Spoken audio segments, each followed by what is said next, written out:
And let's talk about the Giants making the headlines today, firing their head coach, Brian Daboll, after 4 seasons of being their head coach. They decide to let him go.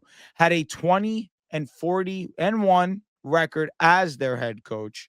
Do you gentlemen believe that this was the right move by the New York Giants, or was this the New York Giants continuing to be who they've shown you to be, an incompetent franchise? Riv, I'll start with you. It's funny because we had a ton of conversations over the summer about, Dable drafting a quarterback and them bringing in Russ, and this was kind of going to dictate, what he was, if he was going to keep his job. And I think we come out of this stretch thinking the Giants have been okay. Like we thought they looked much worse than what they actually have been. They have a signature win against the Eagles. They went down to the wire with Chicago. I think Jackson Dart has impressed in his couple games played. Cam Scatterbo has looked really good. We saw Neighbors on a really high trajectory. Unfortunately, he went out with the ACL. It looked like it was some good thing. Brian Burns has been one of the best defensive players in football this year. I think that's been a plus. So they've had some good things going for them.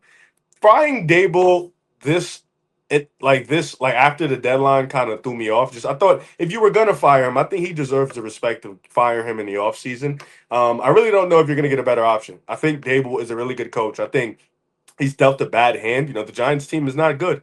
I thought maybe you could have got him one more year just because of how Jackson Dart has played, and you thought, all right, if Jackson Dart maybe plays instead of Russ early in the year, what does the team look like? Does the team look a little Good bit question. better? I think so. I think next year you're going and thinking Dart can be really good if we just plug a little bit more weapons around him, continue to build this team. I thought Dable would get one more year.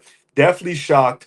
I think it's a bad move. I think it also depends on who they bring in to replace Dable. Because if they don't bring in somebody just as good, maybe an offensive mind, I think that's where you have the trouble of the grass isn't always greener.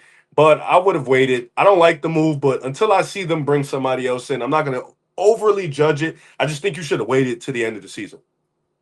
It's crazy. These teams could be worth multi-billion dollars, and we see shit before they do. We all came up here and said after the draft, like Jackson Dart. No, I was definitely skeptical of the pick. He's looked great, so I was probably wrong. But it was always, why you're keeping Dable and Shane, and you're taking Dart in a season that's probably not going to go good for you.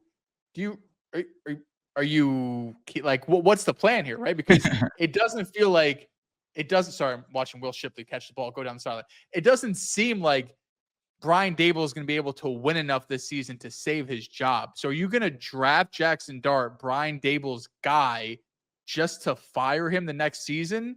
And it's exactly what they did. And it's like, what's the point of all of this, right? Like, and Jackson Dart's look great. So the next head coach you hire is obviously going to be in on Jackson Dart. You're not going to hire the coach and be like, no, I don't like him. It's weird they're keeping Joe Shane because I look at them too, and I would rather have Daboll as my head coach than Shane as my general manager. Easily. Jackson Dart was Brian Daboll's pick. And if you go through Joe Shane's history in terms of free agency, his history in terms of the drafts, he said on a couple guys, right? Like Malik Neighbors has looked good. But I mean, more often than not, it's been disasters in terms of day one and day two and day three picks. I mean, his first draft, you could basically throw all of them out. Like his second draft, you could throw basically everyone except one or two players out. It has been a bit of a disaster in terms of drafting.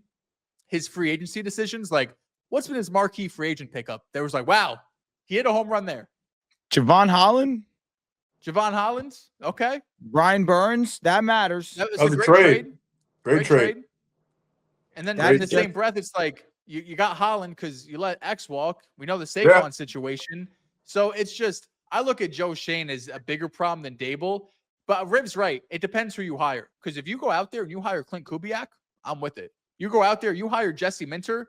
I don't love defensive minded, but he's a young coach who understands where the NFL is going. I don't mind it. But some of the names we're hearing from Ian Rappaport and some of these sources is Steve Spagnuolo. It's Antonio Pierce. It's Lane Kiffin. It's just names that do not get me excited whatsoever.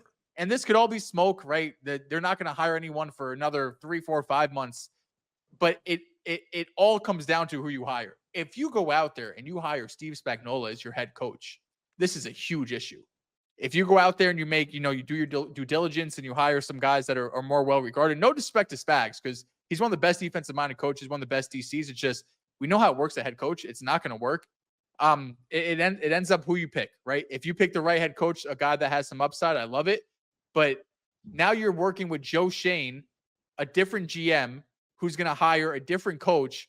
More likely than not, Joe Shane's going to get fired before the head coach. Now you're going to hire a new GM and keep the coach. You're going to fire both of them. I just never like it when teams go, we keep the GM, but we fire the coach, or vice versa. 9 times out of 10, it doesn't work out. These coaches have to be together. They have to look at the roster together. They can't feel like, oh, I have to handpick my coach, but my coach can handpick my G. There's usually just too much that goes on that's involved. Brian Daboll is far from perfect, right? 4 games this season, led by 10 in the fourth quarter, and they blew all those games. But I look at the way Jackson Dart's developed. I look at the way this offense goes without Scatabo, without Malik Neighbors, and it's hard for me to point the finger at Brian Daboll and be like, that guy's the issue. I think the talent on the roster is number one issue. I think the defensive coordinator is an issue. I think GM is an issue. But Brian Daboll right now would not be top of my list in terms of guys I would fire. I've heard a lot of talk from Giants fans that they're very happy about this. And I can say I understand to a certain degree. You've lost a lot of seasons in a row. You made the playoffs in 2022. That was fun. That was really great. One of the more improbable playoff runs that we have in recent memory, because the Giants weren't supposed to be good. They end up winning a playoff game against a 13-win team. Giants fans will always have that. But since then, it's been nothing but misery. And they blame Brian Daboll to a certain degree because of his late game management and his lack of poise. I can hear that. The lack of poise that he shows on the sideline, where he's losing his mind on his players.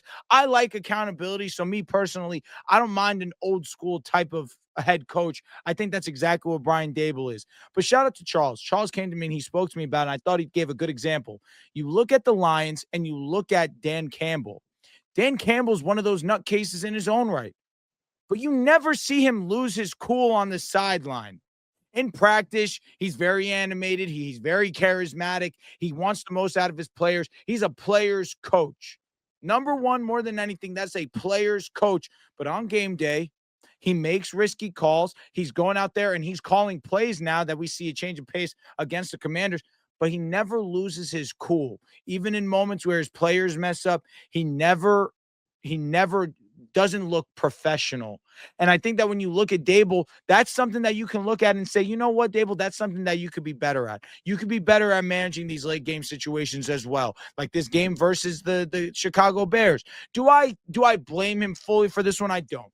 Jackson Dart and you have had great rapport. Jackson was doing a great job against that Bears defense. He gets injured. Russ gets in. Russ has a conversation for worst quarterback in the National Football League, including backups. He can't do a damn thing. You end up blowing the game. You mentioned defensive coordinator. I agree. I think the defense is a huge issue. The problem with that is Daboll brought him in. So that's another thing where, hey, if we want to be fair and just, that's a mistake by Daboll. He's the one that brought him in the first place. But I can't help but agree with you guys. He's not the guy that I'm looking at and I'm pointing the finger. If you're going to go ahead and get rid of him, fine. Stay consistent. Get rid of Shane too, because it's not Daboll's fault that Malik Neighbors had a freak injury and tore his ACL. It's not his fault that Cam Scatabo, who Daboll liked a lot, goes ahead and has a freak injury and breaks his ankle. Andrew Thomas, the last couple of years, it's not Daboll's fault that he's incapable to stay on the football field, and it's one of the worst offensive lines in the league. This year, thank God, Andrew Thomas has been healthy, and we see the impact he makes, obviously. But when he's off the field, this isn't a real Giants offensive line. The defense has been a major concern. The defensive line's been really good, but the secondary's been banged up. You mentioned draft picks. Tyler Nubin's the first one that comes to mind. I think that's an obvious standout for me in terms of draft picks that Shane's had. But you're right. Other than that, you have Malik, you have Scatabo. I give you Dart, but Dart was really Daboll's guy. And Tyler Abdul Nubin, Carter. yeah, Abdul Carter, does he like count? when you're like a top 3 pick, it's like, yeah, Exactly. it's hard Like, to I don't even think I don't even think Malik Neighbors counts. He was like a can't miss wide receiver, man. It's true. But wide receivers sometimes bust in the early round. I mean, defensive players also bust. It's fair, but Abdul felt like one of those can't miss players. So I agree with you guys for a majority. But I felt as if I'm fine with it. Fire Daboll, but fire Joe Shane too. Because it's not Daboll's fault that his guys, what he was really passionate about in the moves that he made this offseason. You get me Dart, you get me Scatterbo, I can make things happen. People are trying to say, well, it's his fault for naming Russ the backup. This is where we're stooping to. We're stooping to talking about naming backup quarterbacks. Jameis is fun. Don't get me wrong. I love watching him play. He's not that good either. So either which way you shake it, your best option was Dart. And shout out to Daboll because he saw it and he called his shot. And Dart was in there bawling. He was hooping. The one thing where I can say, Daboll, you bugged out was the way that he handled Dart's injuries. And that's where the lack of professionalism for me, it cost him his job. And that's where I'm okay with it. Because you put Dart in a position that your job was on the line if he played well or not. And that's unfair to you, whether you like it or not. But you put him in a position to get hurt. And that's where you had malpractice. You had a lack of professionalism. And for me, I'm fine with the Giants moving off from him in that regard. But if you're going to move off, man, clean house. You're the Giants. Do something else. Get rid of them. Bring in something new. Bring in new philosophies. Bring in some new minds. Because clearly the minds that you have in place right now haven't been doing it. But Riv, you said something that was right. You've had the Giants have moments where they've played a lot better than when we anticipated. Jackson Dart came in a lot sooner than a lot anticipated, and he played a hell of a lot better than a lot of guys guessed. And he's been one of the stars of the season, one of the best stars that the rookie class has had. And I think that he's on pace to be the offensive rookie of the year so long as he stays on that field. But you needed to keep the two of them together at least to finish his rookie season, because I think that would have been beneficial to Dart's development. But with the way that he handled his injuries, shit, I may not even feel that confident of saying that in its own right. But I just don't know if I can just trust anything the Giants can do, truthfully. That's where my head's at. They've just been such an inept franchise for so long that I'm just left with a sour taste.